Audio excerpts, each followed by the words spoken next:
The recent DEI Exposed series that we have been doing on this channel and the Valiant Renegade channel, which this video is a part of, well, that has opened the floodgates. Many employees, current and past, of the Walt Disney Company have been reaching out to both myself, Valiant Renegade, and Jonas J. Campbell, saying, yes, this is my experience as well. This goes far beyond what has been reported in the media in the past. It is far beyond what some people can even believe an American corporation would be a part of. And yet so many are saying and affirming, this is what I've been through and I'd like to share my story. This is one such story for you.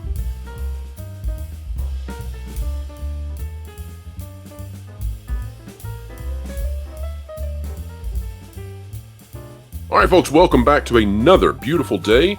A video of excellence about to be delivered to you via the WDW Pro channel. What a joy it is to do so. If you like content like this, consider clicking the like button, share, subscribe, and click it, stick it to the algorithms. It's the notification bell. Yes, over the last week, we have been gathering a number of correspondences from employees past and present of the Walt Disney Company.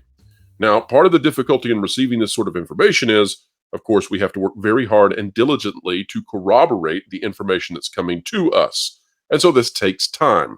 However, we are ready to begin sharing some of these stories out of Disney.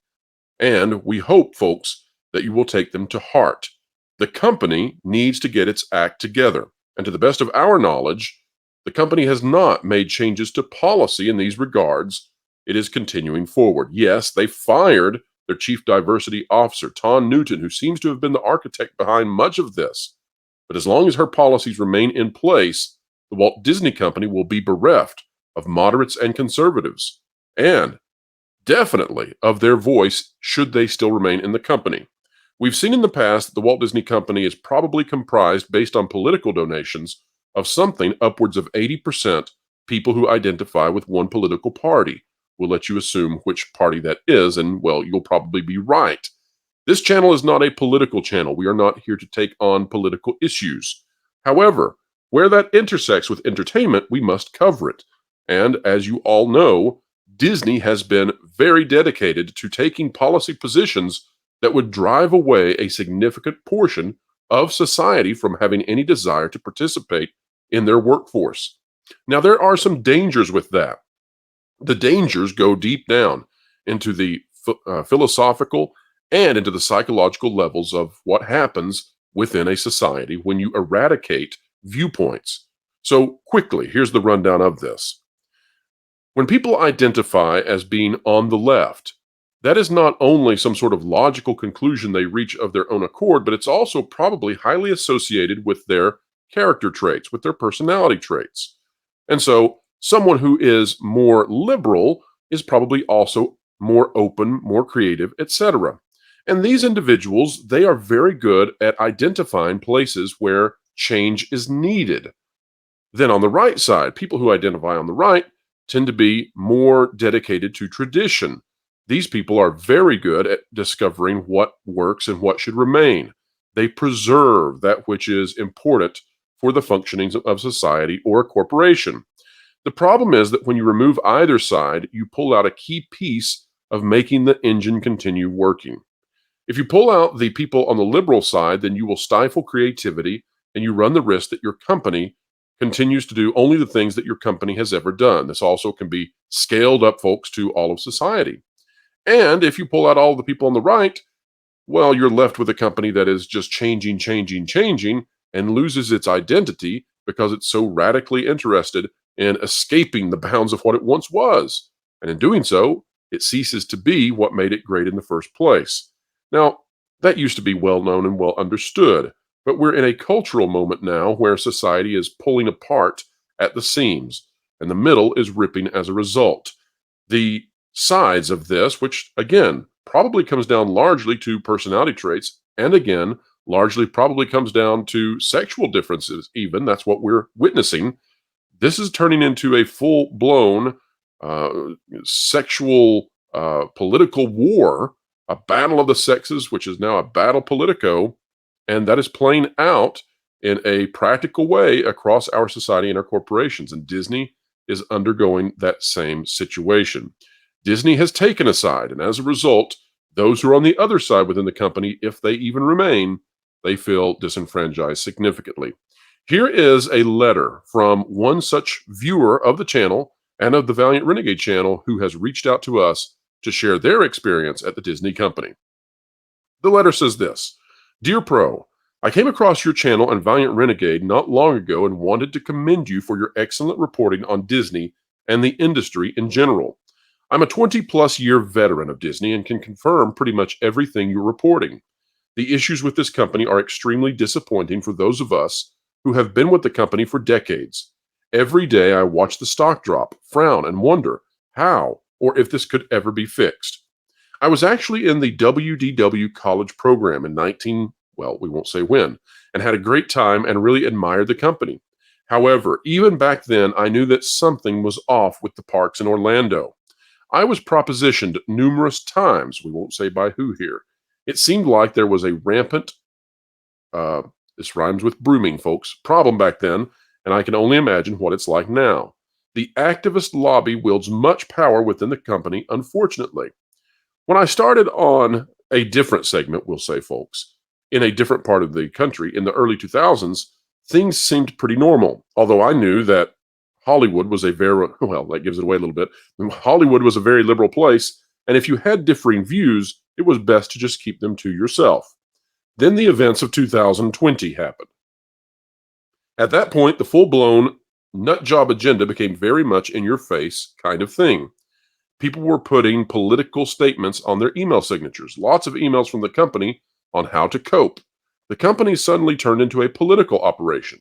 Again, those of us with differing views could only shake our heads in shame, knowing that we were very likely extremely outnumbered.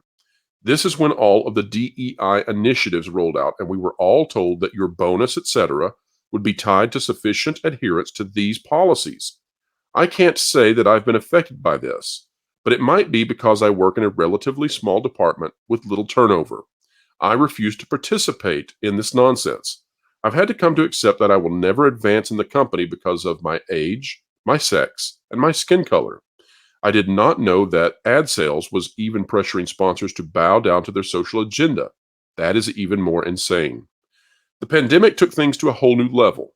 On cue, the management took their marching orders from political parties and immediately began touting various orders.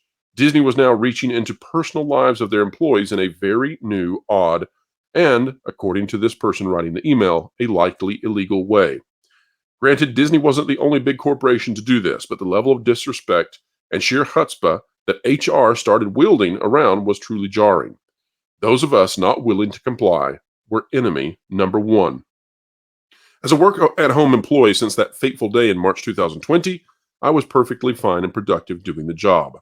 But that was not good enough. There were still demands placed upon me which were, in this person's viewpoint, inappropriate given their place of work, which was their home. A religious exemption letter was initially denied, and this person was subjected to 3 very invasive struggle sessions with an HR rep that this person had never met. I'll continue on. It says, I couldn't believe the company I had spent decades working with was treating me like this, and needless to say, my respect for the company was forever damaged. All of a sudden, Disney needed to know who my pastor was. Disney wanted to know how I practiced my faith, and that's just among other things. Especially for what we know now, Disney should be ashamed for how they treated people such as me, but they truly don't care. I know litigation is still ongoing with this. Some of the stories I've heard about issues at the park and the treatment of employees is absolutely heartbreaking. I'm sure Disney is hoping people will forget what they did. I don't think they will. Their mask is off. Disney was once perceived as prestigious, a magical place to work for. Not anymore. Ultimately, a religious exemption was granted, but it was an experience I'll never get over. They had denied my exemption on the same day that someone very close to me passed away. And in order to return to the office, quote unquote, I would be required to stay away from others. I contemplated never going back without wearing a hazmat suit. It says, I've always wondered how a company's brand can recover when you alienate half the audience and become overtly political. The Michael Jordan principle just didn't seem to cut it for Bob Iger and his friends. I don't think it's possible to regain trust without a complete house cleaning and pivot. That's just not going to happen, though. You have to remember, this is Hollywood. They will only double down even more if things change politically in society. Look at ABC News. The fanaticism of the Disney company and the cultism is ingrained in this corporation at every level. Folks, that is an email from someone who is clearly distraught from their experience at Disney. You can imagine that if you were asked, as part of your request, if you were asked, who is your pastor? What is your church? What kind of activities do you take on a daily basis for your faith activities? You can imagine that that is intrusive. And just as we reported before, folks, remember the slideshow where they had the pro-Islam messages there. Now, I'm not here to tell you, if you're out there and you're Muslim, I'm not making any kind of anti-Muslim or anti-Muslim statement here. Anti-Islam statement here.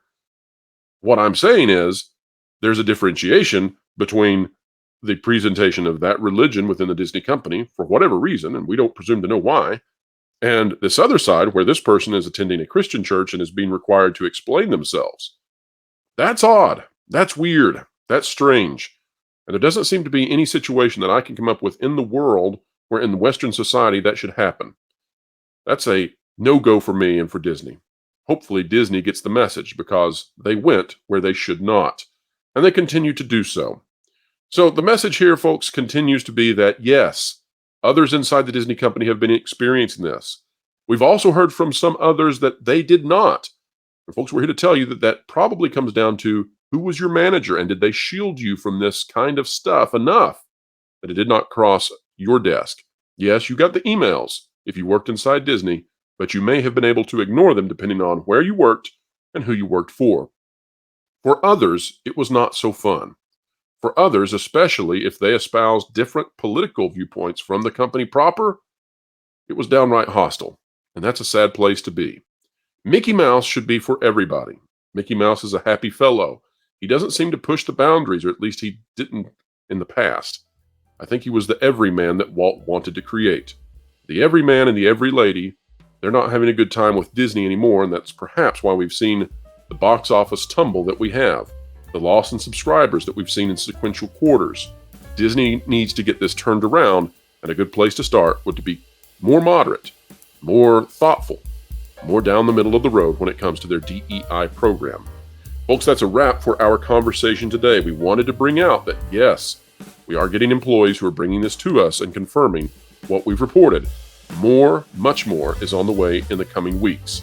If you like content like this, consider clicking the like button, share, subscribe, and when you click it, you stick it to the algorithms, it's the notification bell.